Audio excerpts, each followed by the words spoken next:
പ്രിയമുള്ളവരെ, സുശാന്ത് നിലമ്പൂരാണ്. 24 വയസ്സ് മാത്രം പ്രായമുള്ള വിഷ്ണുപ്രിയ എന്ന സഹോദരി കരളിന് അസുഖം ബാധിച്ച് തിരുവനന്തപുരം കിംസ് ഹോസ്പിറ്റലിൽ വെന്റിലേറ്ററിലാണ്.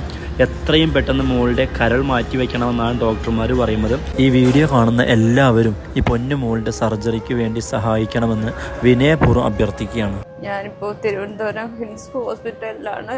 എൻ്റെ മകൾക്ക് കരൾ മാറ്റിവെക്കാൻ ശസ്ത്രക്രിയയ്ക്ക് വേണ്ടി എനിക്ക് 10-30 ലക്ഷം രൂപ ചിലവ് വരുമെന്നാണ് ഡോക്ടേഴ്സ് പറഞ്ഞേക്കുന്നത്. എല്ലാവരും എന്നെ സഹായിച്ച് എൻ്റെ കുഞ്ഞിനെ രക്ഷിക്കണം. വിഷ്ണുപ്രിയ എന്ന് പറയുമ്പോൾ സഹോദരിയുടെ ചികിത്സയ്ക്ക് സഹായം അഭ്യർത്ഥിച്ചുകൊണ്ടാണ് എനിക്ക് പുറകെ വിഷ്ണുപ്രിയയുടെ നാട്ടുകാരെല്ലാവരും കൂടിയിട്ടുള്ളത്.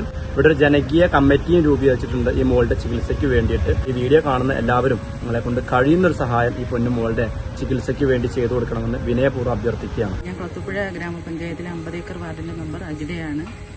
നമ്മുടെ വാർഡിലെ വില്ലിമല ട്രൈബൽ ഏരിയയിലെ വിഷ്ണുപ്രിയ എന്നുള്ള